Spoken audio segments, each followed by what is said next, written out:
Hey there, welcome back to The Favorites, the Film Room, our YouTube exclusive breakdown of plays and players that are influencing our bets this week and in the coming weeks. I am Chad Millman, co-host of The Favorites, along with my BFF, my companion, my compadre, professional bettor, expert film analyst, Simon Hunter. How you doing, brother?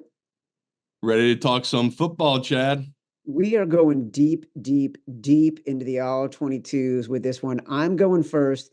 I am talking about what I think is the main reason the Baltimore Ravens defense has become so great and is considered to be, according to every rating, ranking, grading you can imagine, the first or second best defense in the NFL. And I'm talking about their all pro caliber safety, Kyle Hamilton. Hutton, let's cue up the first play. Very first play I want to look at. And this is important. Don't run it yet. But this season, one of the reasons why the Ravens have been so good against the pass this year is because Kyle Hamilton is lining up at safety. He's lining up at linebacker. He's lining up at edge rusher. He's lining up at slot corner. And the truth is, you never know if he is on the line of scrimmage as he is in this play. You can see him lined up in the slot just off the left side of the line of scrimmage for the Ravens. You never know which one of those things he's going to be doing when he is lined up at the line of scrimmage. So right here, you see very first play.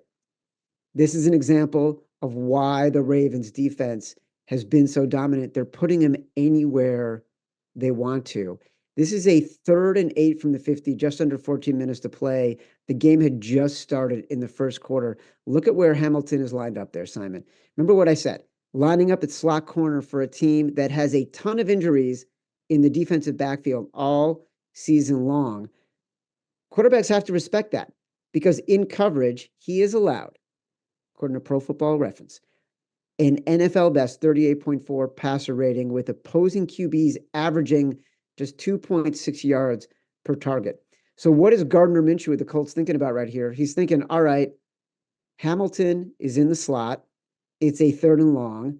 That's an area that I'm probably going to look away from because he has been so effective in coverage this year. Okay, now we can play it real quickly, Hutton. Keep going. All right, pause. What? You could see right before Hutton paused it, he had already started to take some steps, right? He was starting to creep because he knew that no one was looking at him at that point. Gardner Minshew was already looking to the other side of the field because he didn't think he could throw against Kyle Hamilton, where the slot receiver was going to be, who was probably his first read. All right, now you can go. And the dude is in the backfield before Gardner Minshew even has a chance to finish his drop back. He is in Minshew's grill before he can even turn his head. And by the way, this is a guy who people were knocking when he was drafted in the first round, when the Ravens drafted him in the first round, because they said he wasn't fast enough, because he had a 4.59 40. I read in Bill Barnwell's column this week, Simon, a really cool stat.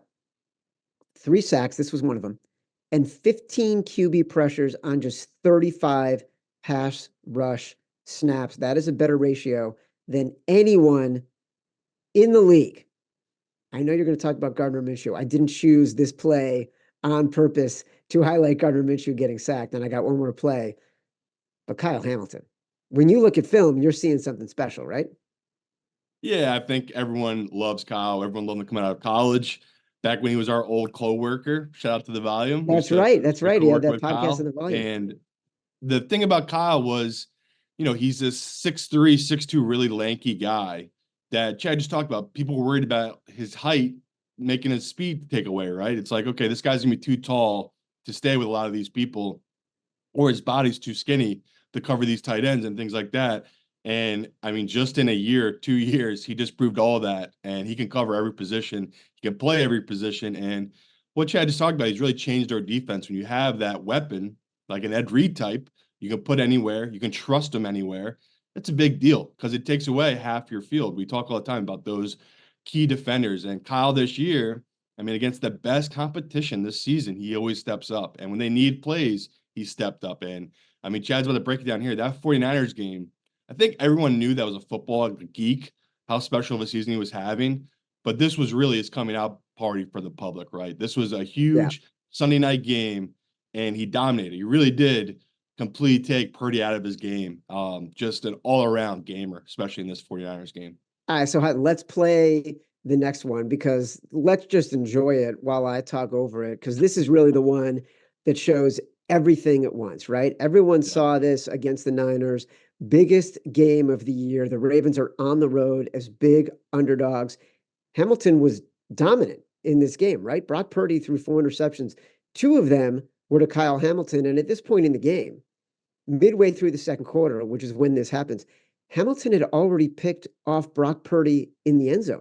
And this is a still close game. Sorry, so pause it right here for a second, Hutton, because you can see Hamilton is going to come on the blitz. Now you can stop it. I just wanted you guys to see where it was lined up. Go ahead and hit play here, Hutton. You can see Hamilton is going to come on the blitz right there. Stop.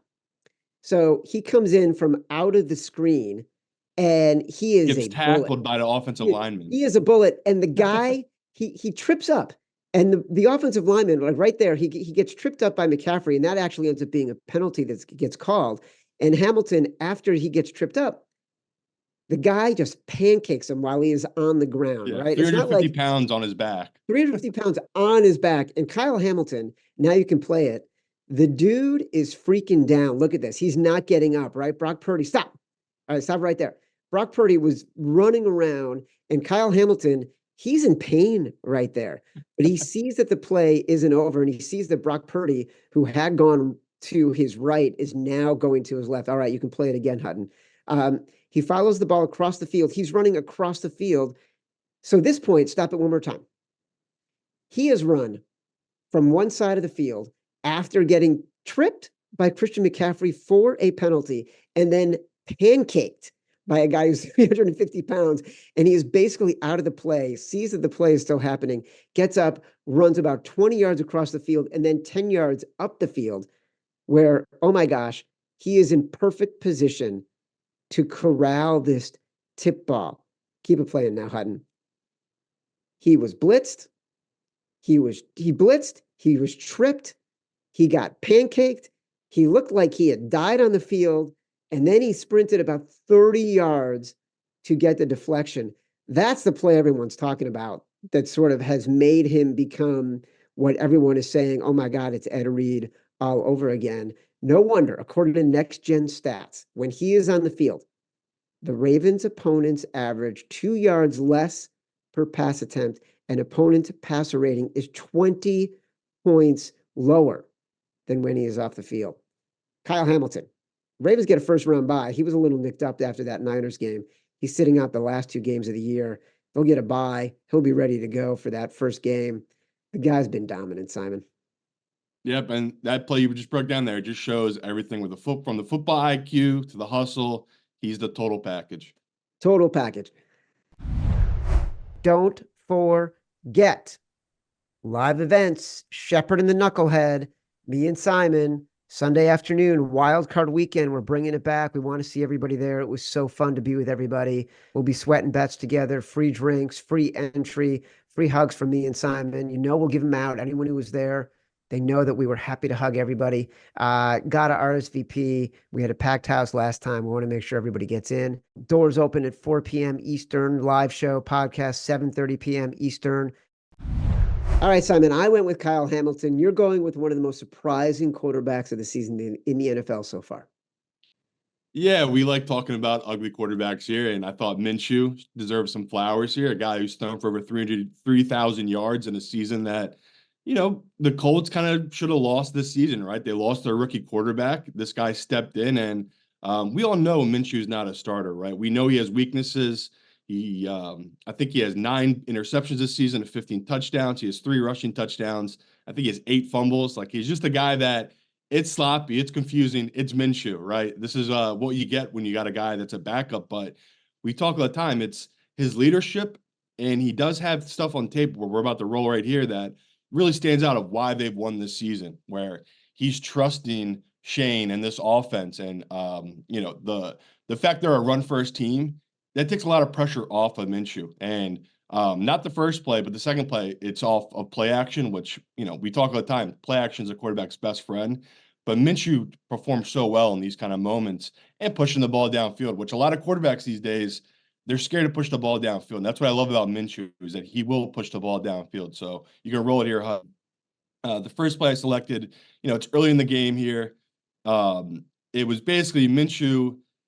It's 3rd and 5. I'm thinking to myself, okay, he'll pick up an easy 5 or 6 here. Like the way they run the Colts offenses as a lot of crossers with usually one deep route. Like that's just how they run it. And what I love about Minshew is if the pocket breaks down a little bit, he'll always take that. And that's what he's been so special this year is like you can roll it here on the play breaks down and you can see right away, he just steps up, sees the hole in the pocket, steps up, defender has to step up. It's an easy lane to throw down. And that's what I loved about this play so much was it all puts on display what Minshew's so good at is he makes the veteran read. He steps up in the pocket. He knows he could get the 5 here. The linebacker steps up and it opens up a window they can throw right over. And it's just a perfect throw on the run to a guy in full stride. That was a 50-yard completion to start that game. And it's just what Minshew's been so special with this season. It's like, he had the read. He could have checked it down. He could have picked up the 5 running the ball. But the crazy man that Minshew is, he took the deep throw and went downfield. And that's what I loved about him this season. Well, look, he is a crazy man, and it's been so interesting to watch him play this year with a new coach who's uh, putting in plays and building an offense that plays to his strengths and him actually maturing as a quarterback. Because coming into the season, he was not a guy who had won many games. I think he had won one game as a starter. And as the season has gone on, he's this Colts team in contention. Kudos, by the way, to Shane Steichen, the new coach of the Colts, because without him thinking about how to utilize Gardner Minshew as an asset, this season is lost the second Anthony Richardson goes down. Yeah, and they changed the whole offense basically around Minshew, where they still are doing RPOs, but you see it here. They've gone back to the more traditional snapping, right? He's under center, the one set back, and this is what I want to highlight here. It's 3rd and 1. The Raiders are stacking the line because it is Minshew and it's Jonathan Taylor in the back. When you expect on 3rd and 1, they hand the ball off. And this is what I love what Shane's doing. It's like he knew here that the linebackers would all step up and that, Minshew, he's going to have to eat it here. Like he knows he's going to get hit because the blitz is coming because they think they're running the ball here. And you can roll it here on. And I love these kind of plays where guys know they're going to get hit. They know they have to turn their back to the defense, right? He's got to throw the fake. And it's a big deal. Like he turned his back, he turned forward, he's about to get popped right now. So 3-4 seconds, he dropped a dime to the guy with the guy in his face. And it's like Minshew, I know he's not a starter. I said it before, but it's like this is what makes him so important. This is why a team should be paying him a ton of money to be a backup. It's like you need these kind of veteran guys who can take these hits and make these reads. Again, first read, guy in his face. Like people don't get how hard that is. He's turned his back to the defense to throw this fake. And it's a guy coming up the middle, unblocked on him. And without even having a good balanced feet, his feet are kind of tucked in together. He's still enough of upper body strength and athleticism to put it on a rope to a guy on full speed sprint right to the corner. I mean, it really is an incredible throw and play by him where it's like he knows there's no safety help. Everyone's blitzing. He just knows he has to time it up where they've obviously run this play 100 times in practice, right? He didn't know, he couldn't see him, right? He had a guy in his face. He's just thrown it to a spot. Little did he know, it's literally a perfect ball on the money right to his guy running downfield. Minshew has moxie. I'm glad you actually gave Gardner Minshew some love in the favorites film room. I feel like he deserves it. He's had a good year. Had a good 3,000 year. yards. He's had a great year. Came in off the bench, zero expectations, and he's got this team in playoff contention. He is Simon Hunter. I am Chad Millman. This has been Favorites, the Film Room, our YouTube exclusive. Watch it every single week. Listen to the Favorites podcast Tuesday, Thursday, Sunday. I am Chad Millman. So long.